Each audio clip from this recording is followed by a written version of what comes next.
El útero es lo único que se deja invadir por esas hormonas. Y dice que la progesterona baja un poco la defensa. Es un proceso inmunológico activo en el útero para limpiar todo eso que queda. Entonces ellos tienen un papel importante en eso. A veces es excesivo, por ejemplo, cuando en las yeguas hay una patología que se llama endometritis postservicio. ¿Sí? Endometritis postservicio. La endometritis postservicio lo que pasa es eso. Las yeguas normalmente hacen una reacción alérgica, una pequeña inflamación, y todas las especies, ¿no? Después de la monta. A veces se sobreexagera. Termina endometritis.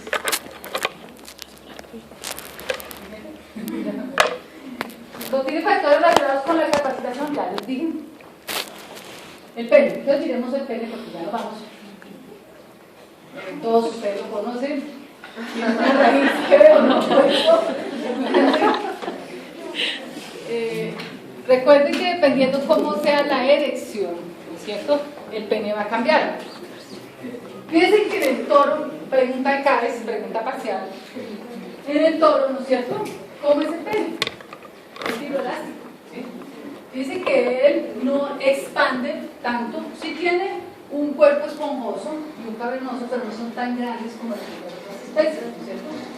En ellos tiene un tejido conectivo denso, bastante amplio, mucho tejido fibroelástico, que son los que le van a permitir salir y estirarse, pero más es por la flexura sigmoide.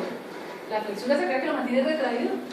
Cuando el retractor no lo suelta, es que puede hacer la erección. Es más por eso, por el músculo retractor. En cambio, ¿no es cierto? Cuando él no va como en el equino que se ensancha, se llena de sangre. Él casi no cambia su diámetro. ¿Sí lo ven? ¿Sí? Cambia muy poco, como el del humano, tampoco, ni el perro. En cambio, ellos sí hacen una gran llenada. Y luego se relaja otra vez, se contrae y lo entra. ¿Ok? Perdón, lo contrae, no se relaja, lo contrae y entra otra vez. El caballo tiene mucho tejido eréctil, músculo isquio cavernoso, músculo cavernoso, que le van a permitir ser erecto. El isquio cavernoso van a estar, lo vamos a mirar ahora en esto, están al lado y lado de la raíz del pene y nos van a ayudar también a esa erección.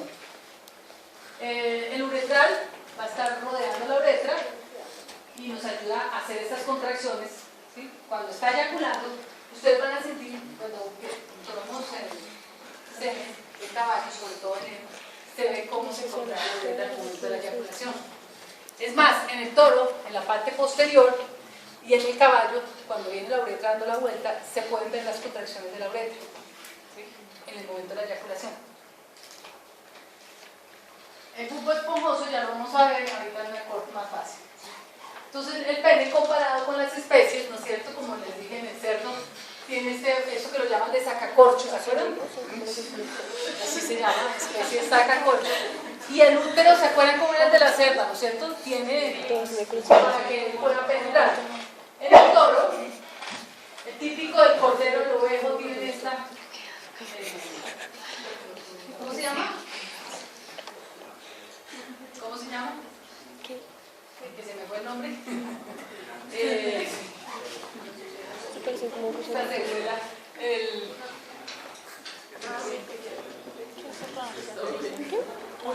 el prolapso uretral es una continuación de la uretra, ¿no es cierto? Que lo que hace es como fumigar, ¿sí? Cuando eyacula, aquí esto es una continuación de la uretra, ¿sí? Cuando él eyacula, el semen sale por acá, ¿sí? Cuando él eyacula sale por ahí y lo esparce. Es para que entre bien por el... acuérdense que los corderos, como los ovinos, la eyaculación es no entra al útero, sino que es en la parte final de la vagina. Entonces, con eso se asegura que llegue hasta el fondo, mejor dicho, es una prolongación uretral, ya lo termina. Es eso, esto es típico de quiénes, de los caballos y de los ovejos, ¿ok? En cambio, el pene del caballo es muy grande, ¿no es cierto? Es muy grueso, tiene muchas terminaciones sensibles que lo hacen llenarse aún más de sangre, muy sensible, ¿sí?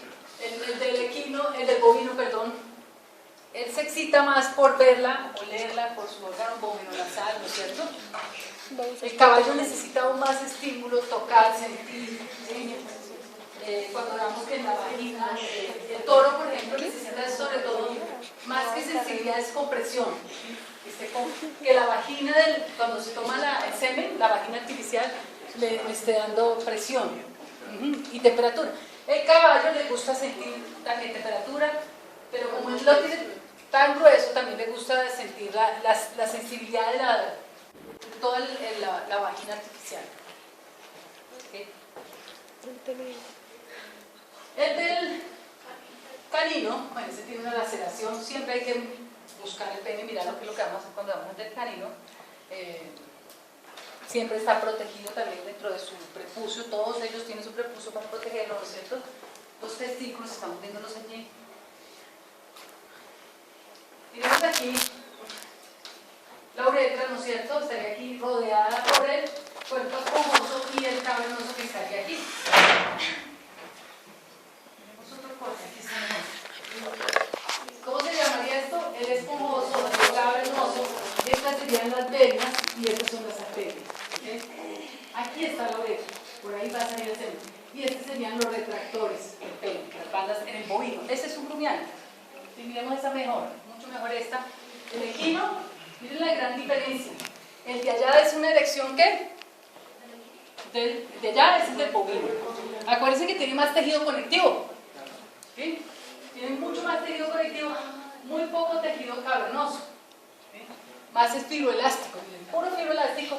Y este que tiene mucho más cavernoso, llenado, ¿no es cierto? Y aquí también tienen más cavernoso comparado con este. Aquí está la uretra. Por aquí viene el semen también. Recuerda que el semen viene por la misma uretra, viene por el mismo camino. El del gato, vamos en medio aquí. Bueno, las espículas son proyecciones de queratina que son sensibles a la testosterona. ¿Se alcanzan a leerlo? No. No sé por qué quedó en negro. Cámbiale ahí. En la pubertad ya aparecen esas espículas. Dice que el pene está dentro del... No se va a ver. No lo vemos nunca, él está metido. Tiene unas 70, 80 espículas que necesita estar entero. No estar, si está castrado, esas espículas se reducen su tamaño. Ok.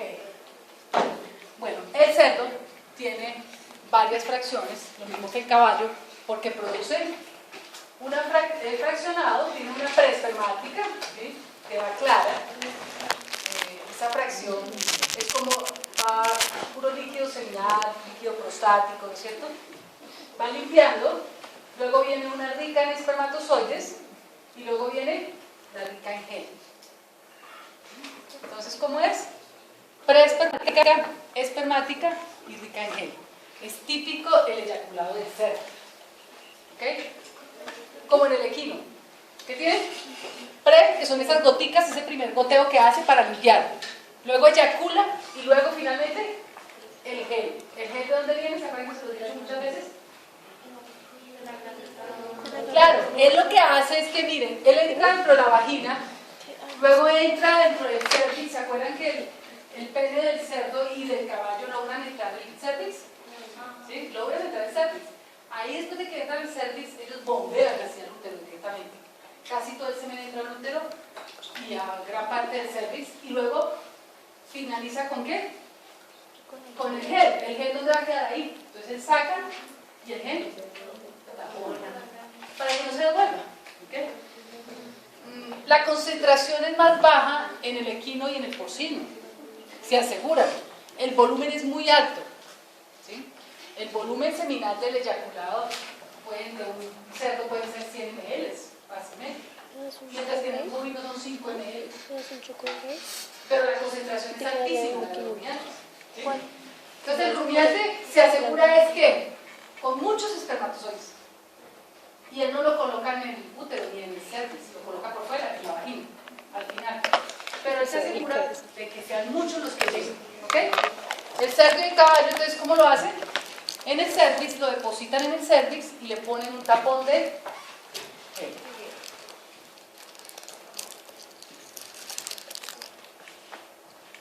Ok, el criptorquidismo creo que ya lo vieron en el semestre pasado, ¿no es cierto? ¿Se olvida? ¿Vieron algo de desarrollo urinario?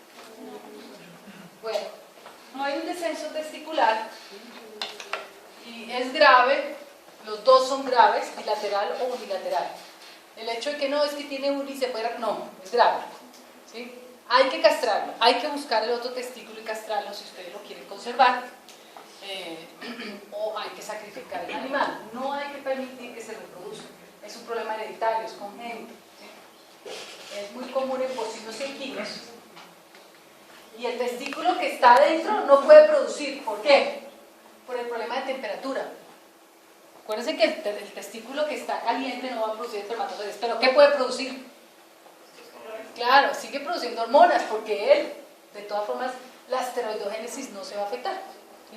Entonces, va a haber producción de testosterona, aunque el otro testículo, si tiene el uno retenido y el otro arriba, el otro sí va a producir espermatozoides. ¿Sí? El que esté abajo sí los va a producir. Entonces va a ser un macho que generalmente son necios, son canzones, ¿sí? Tienen problemas de agresividad. Entonces, es mejor castrarlos. Algunos producen demasiada testosterona como compensación al problema de espermatogenesis. ¿Cuándo deben descender los testículos? Hacia la mitad de la gestación en los niños y los rumiantes. Deben de estar ya, en la mitad de la gestación.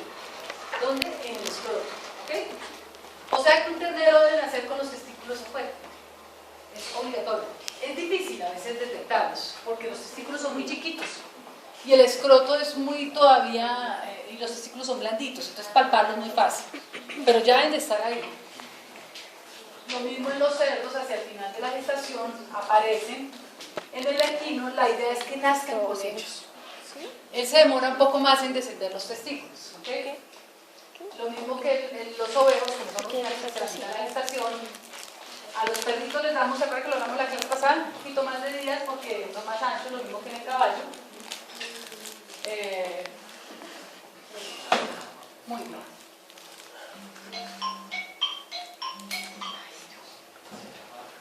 Doctor. Ya se secó. Bueno, entonces, creo que ya les dije esto. Y vamos, pueden haber equivocaciones. Es para que se despierten.